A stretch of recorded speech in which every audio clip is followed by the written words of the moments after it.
This war is of existential importance for Russia. Either it protects its national security interest in Ukraine and widely in Europe's east, or the future of Russia will be very bleak.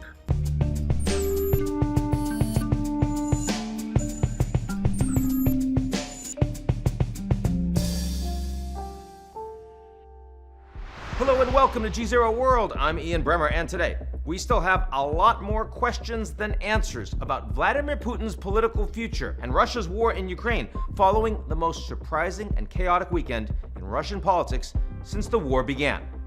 On June 23rd, Wagner Group head Yevgevny Prigozhin accused the Russian military of attacking his forces and launched an armed rebellion that made it within 125 miles of Moscow. And then, as quickly as it began, it was over.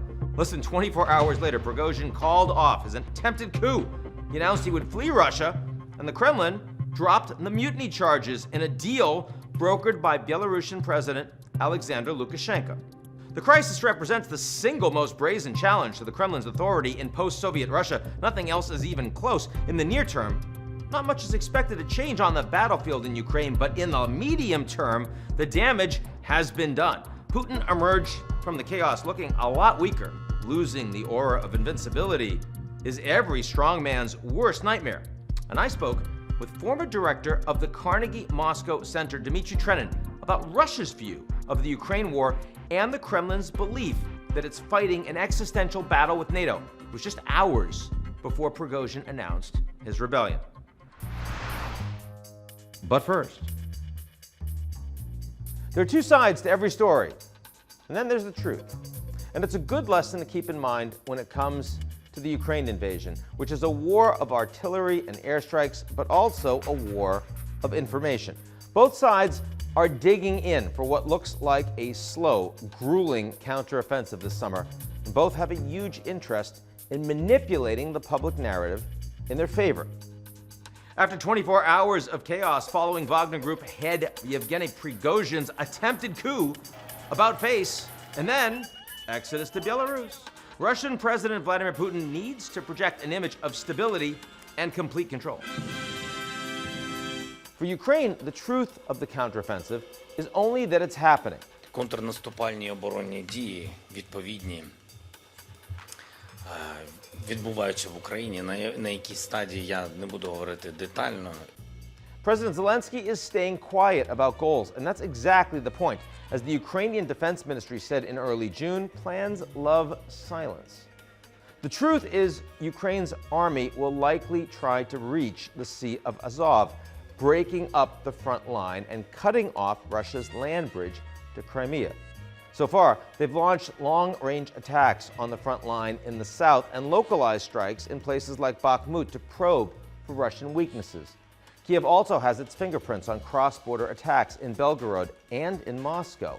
But early reports of heavy casualties and equipment losses show that so far at least the Ukrainian counteroffensive is going worse than planned. But inside Russia, the story of the counteroffensive is a lot different. Сегодня цивилизация вновь находится на решающем переломном рубеже. Против нашей Родины вновь развязана настоящая война. With no independent media and very little access to the outside internet, the Kremlin completely controls the messaging, especially on Russia's popular political talk shows. СВО заканчивается, начинается народная война. At the start of the war, the pundits enthusiastically supported what Putin called his special military operation, repeating the Kremlin's claim that it was fighting Nazis in eastern Ukraine. When it became clear the invasion wasn't going as planned, the rhetoric expanded to justify a longer war against a much bigger threat. Мы воюем с НАТО. Это не Украина, это НАТО. Это все их мощности, которые сейчас против нас. On state media, NATO and the collective West have launched a formidable offensive using all their power and military strength with the singular goal of destroying Russia. The invasion has gone from a special military operation to an existential war for the survival of the country. Now that messaging has changed, but the themes are familiar to anyone paying attention to Putin. The Russian president thinks the collapse of the Soviet Union was, and I quote, the greatest geopolitical tragedy of the 20th century. In Putin's view, Russia only lost territory, influence, and money when former Soviet republics like Georgia, Estonia, and Ukraine formed their own governments after the fall of the Soviet Union. Нету этой Украины. Это территория России. Это территория того той России, который когда-то назывался Советским Союзом. Putin doesn't see his former neighbors as allies or even as independent countries, but rather as traitors who bit the hand that fed them. And for a loyal Russian TV audience of tens of millions, that's their version of the truth. My guest this week, Dmitri Trenin, is someone who says he fully believes that truth. He's the former director of the Carnegie Moscow Center and former colonel of Russian military intelligence. Before the war, he was someone who could speak even-handedly, even critically about Russia and translate its motivations for a Western audience. But after the invasion and after months of saying there was no way it would happen, he rebranded himself as a hardliner. I think it's important to hear the Russian perspective to better understand the path to compromise. Here's our conversation. Dmitri Trenin, thanks so much for joining us on GZERO World. Thank you very much, Ian. Thank you for having me. Let me start with where we are right now. We are at the beginnings of this Ukrainian counteroffensive. How do you think the war is, from Russia's perspective, how is the war going? Well, I think that the war has taken on a character of a war of attrition. So I think most people here expect the hostilities to last a while, maybe a long while. The war is not seen as one between Russia and Ukraine proper.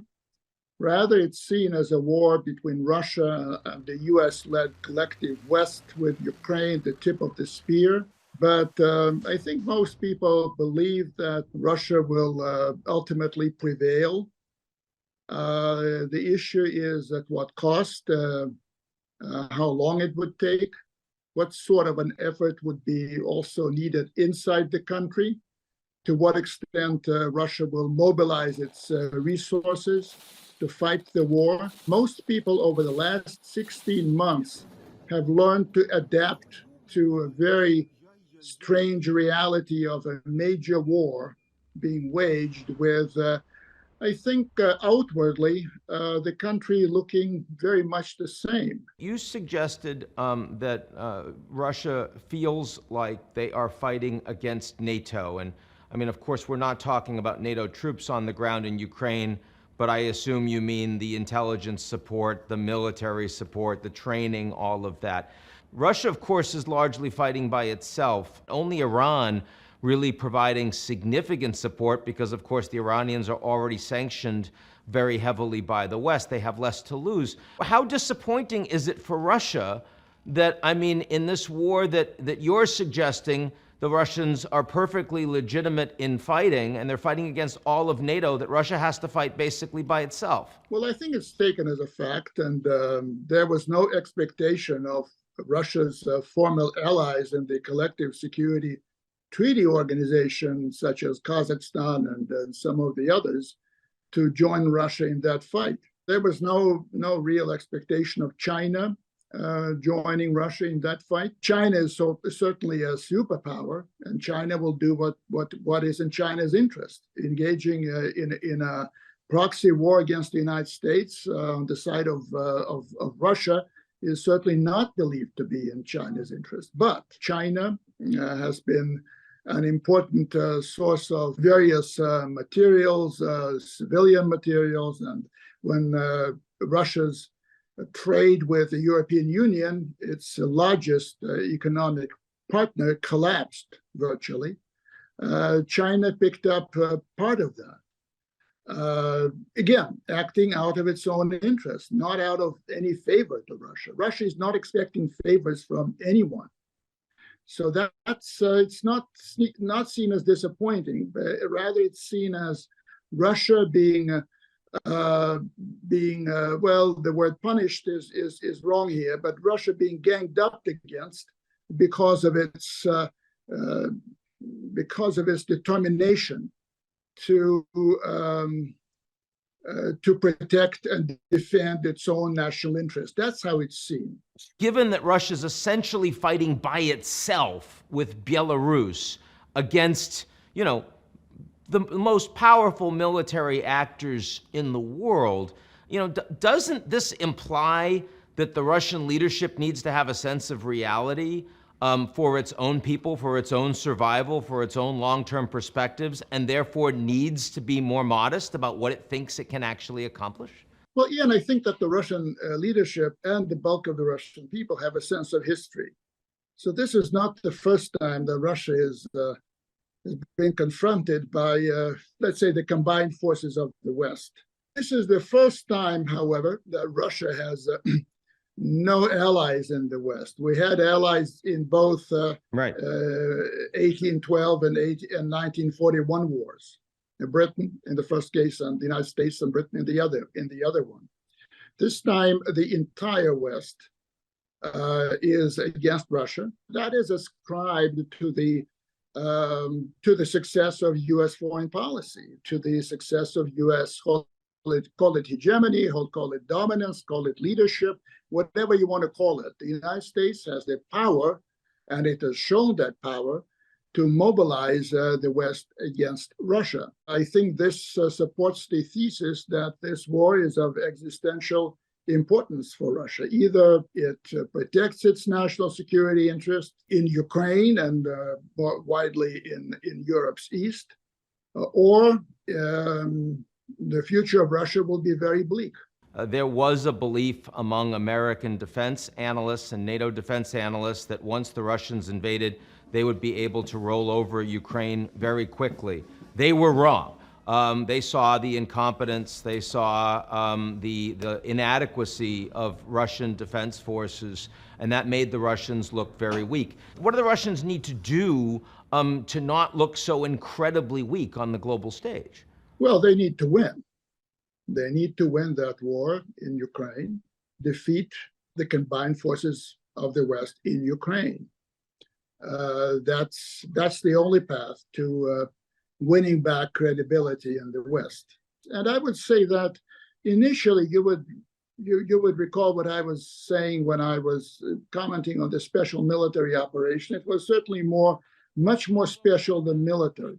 Putin was not preparing to fight. He was preparing, I think, to deter, to give backing to the internal Ukrainian forces who would rise up to the occasion and do the toppling of the regime in Kiev, that sort of thing, and make place for a replacement regime. Russia did not start the war with the shock and awe, although it had the capability of doing that. But I mean, it's certainly true that Russia did not try to destroy Kiev. It tried to take it, and it failed. I do think it's interesting that, Russian deterrence no longer seems to stand up to the Americans, the Europeans, others providing longer-range missiles, F-16s, all of these things. I have seen growing levels of saber-rattling, nuclear saber-rattling, from people like former Premier President Medvedev, some from President Putin himself. And I'm wondering how you think about the Russian nuclear force/deterrent, the largest in the world, and the role that it does or should play. Well, I think that one of the surprises of this entire conflict was the inability of Russia's nuclear deterrent to keep the United States from intervening in a proxy conflict, in a proxy war, in an area of utmost strategic importance to Russia. Ukraine is a huge place. It's the largest country in Europe outside of Russia.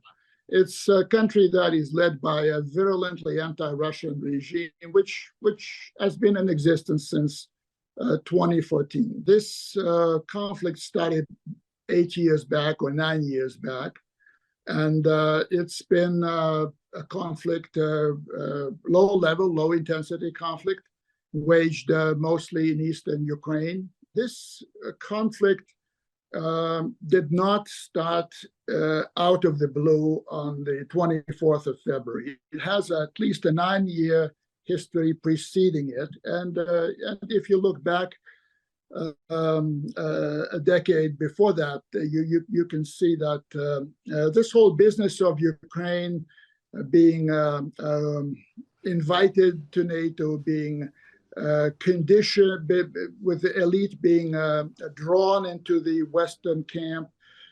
This was a challenge that essentially no Russian leadership would have been able to tolerate. So again, the Ukrainians a country should not have a sovereign right to decide which strategic alliances it wishes to be a part of. That's the perspective, right? When the Ukrainian leadership was negotiating NATO membership for Ukraine, the idea of NATO membership was supported by a minority within Ukraine.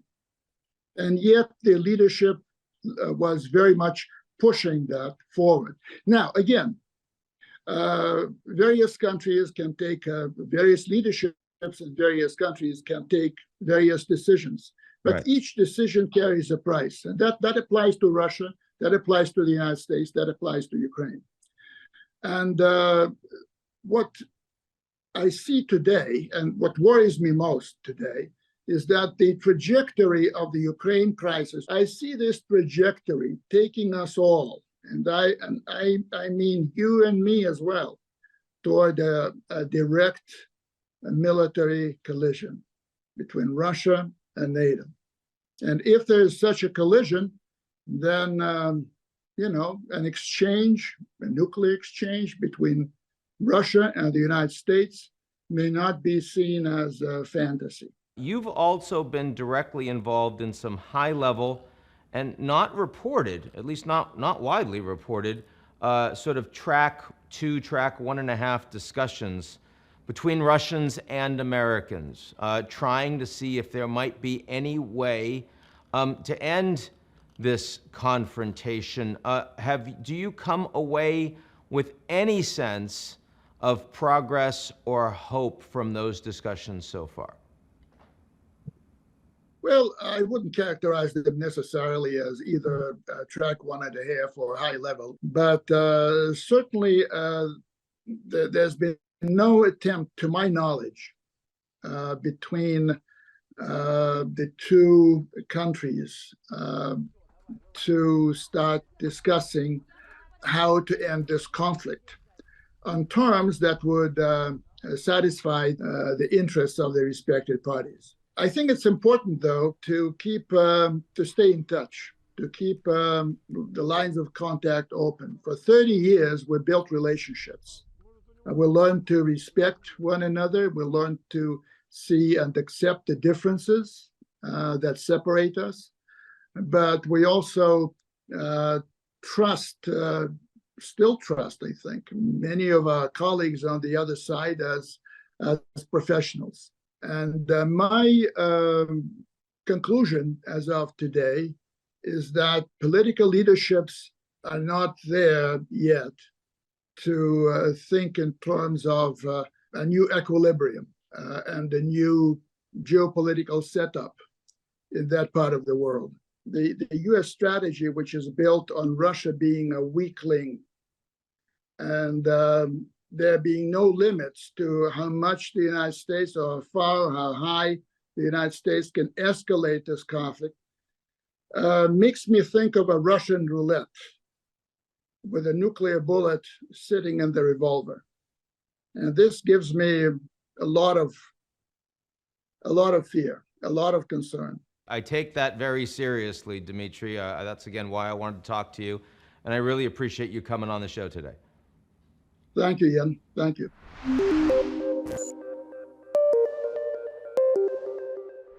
That's our show this week. Come back next week, and if you like what you see, or even if you don't, but you say, hey, how about some Iranian disinformation? How about some Chinese? How about North Korean? You're giving us the Russian view. Take a minute and sign up for our most excellent morning newsletter. It's called GZERO Daily.